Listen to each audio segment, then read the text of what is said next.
Hello, good morning friends. This is Anand Sharma. I hope you must have been enjoying रक्षा बंधन, independence day. जो बंधन आपने बांधा है वो तो ठीक है, लेकिन ये अंग्रेजी को जो बंधन बांधा है इसको भी आगे ले जाना है। This has to be carried forward. So मुझे उम्मीद है that you have been working hard towards it.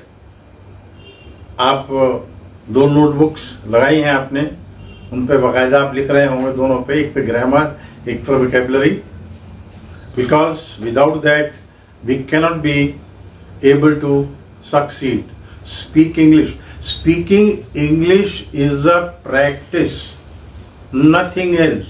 There is no rocket science in it. Once upon a time,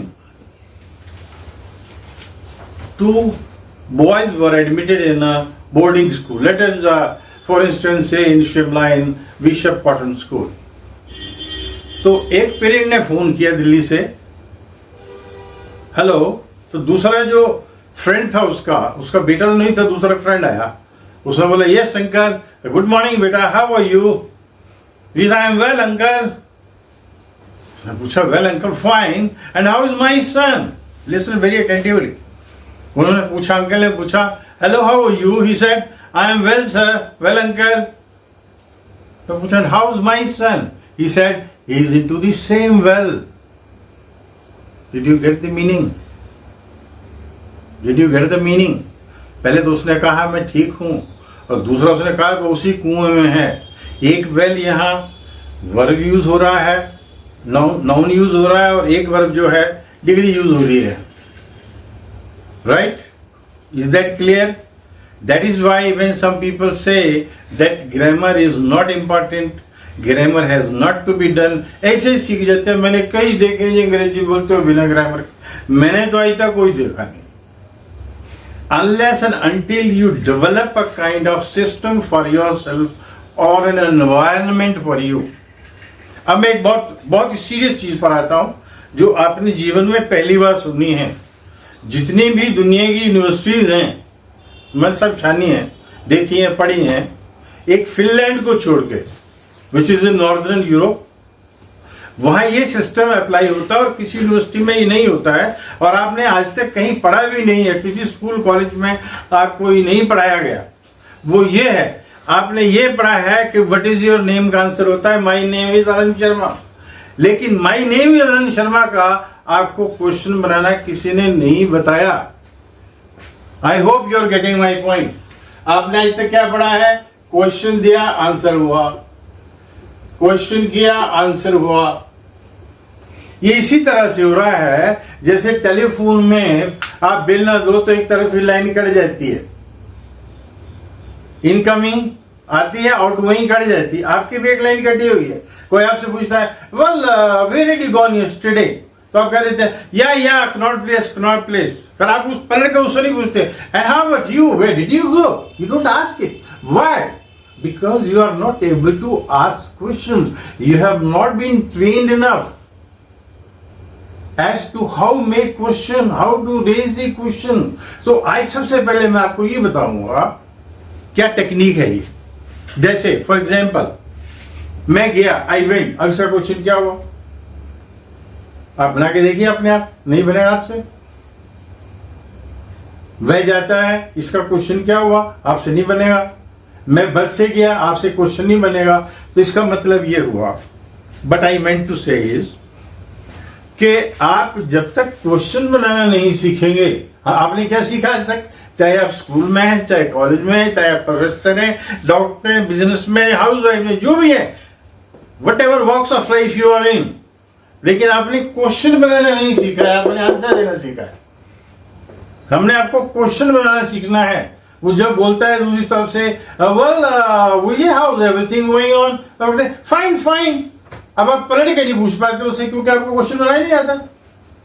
I think my question is clear, right? So this technique we have to learn. This is a technique, this is a technique. I will let you know in detail about it, how we do it in the coming chapter, coming lesson. Point number 2, हम जब हिंदी बनाते हैं तो हम ऐसे बनाते हैं, मैं जाता हूं, आई गो। फिर मैंने आगे कहा मैं स्कूल जाता हूं, आई गो टू स्कूल। फिर मैंने ये कहा मैं स्कूल भाई के साथ जाता हूं, I go to school with my brother, with my brother. फिर मैंने कहा मैं भाई के साथ स्कूल पैदल जाता हूं, ऑन फुट। अब इसको हिंदी में लिख के देखिए, मैं भाई के साथ स्कूल जाता हूं पैदल। अभी हिंदी से इंग्लिश कैसे बनेगी ये बताइए ना। It's not possible, it's not possible. इसको आप हिंदी में लिख के देखें तो आपको बड़ा अटपटा लगेगा। जैसे देखो, I go to school with my brother on foot. तो ये आई क्या कर रहा है, ये सब्जेक्ट जो है ये वर्ब को नहीं छोड़ रहा है, लेकिन हिंदी में वर्ब सबसे पीछे जा रहा है। देखो, I go to school with my brother on foot, मैं भाई के साथ स्कूल जाता हूं सबसे बाद में आ रहा है। जबकि इंग्लिश में क्या हो रहा है, सब्जेक्ट ने वर्ब को पकड़ के रखा हुआ है, सब्जेक्ट ने वर्ब को पकड़ के रखा हो। ये क्यों ऐसा होता है, इसलिए वर्ड टू वर्ड ट्रांसलेशन अंग्रेजी में नहीं बनती है, जो हम कोशिश करते हैं। जैसे आमतौर पे भी कहते हैं कि भाई मेरा सिर चक्कर खा रहा है, my head is eating circle, आपको देख के मैं बाग बाग हो गया, I became garden garden on seeing you. ये तो जनरल सेंटेंसेस हैं, जस्ट फॉर अदरवाइज। बट आप कोई भी सेंटेंस बना के देखिए, ये आपसे नहीं बनेगा, हिंदी से एग्जैक्ट इंग्लिश में नहीं बनेगा, क्योंकि हिंदी जो है वो अपना वर्ब छोड़ देती है। हिंदी में वर्ब लास्ट में जाता है, इंग्लिश में वर्ब साथ में रहता है। This is point number 2। तो एक तो हमने सीखना है ये कि क्वेश्चंस कैसे बनाते हैं आंसर से। दूसरा हमने सीखना है कि वर्ब कैसे लगाते हैं, वर्ब की पोजीशन क्या होती है, और वर्ब को कैसे एस्टिमेट करना है और उसको कैसे ठीक लगाना है, क्योंकि वर्ब इज द हेल्पलाइन और heartline of the sentence. Is it clear? अब हम तीसरी बात आते हैं, वो टेंस। टेंस हमें सीखने हैं, आपने सीखे हुए हैं, आपको पता भी है 3 टेंस होते हैं, present, past, future.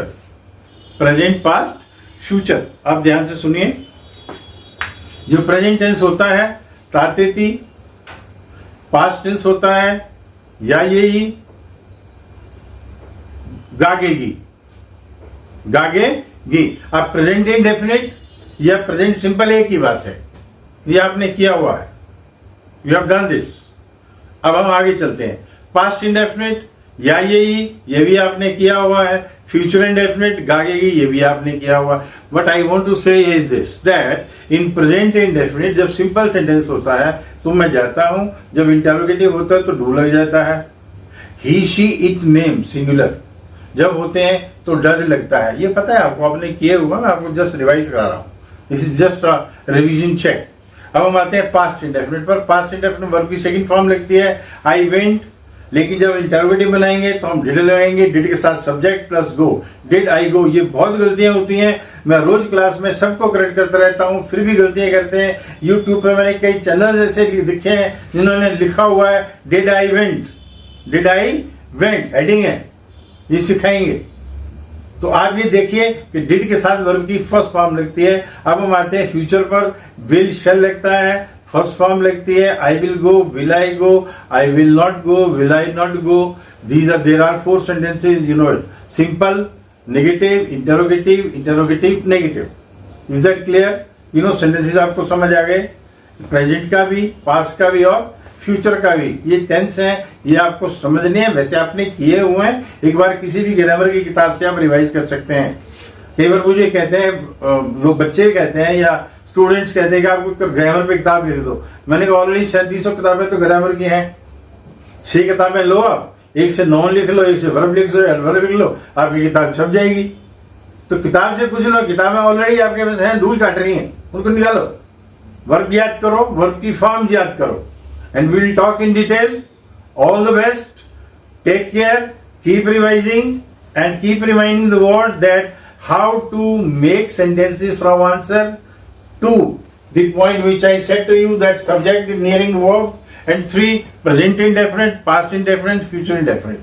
Okay, all the best, thank you.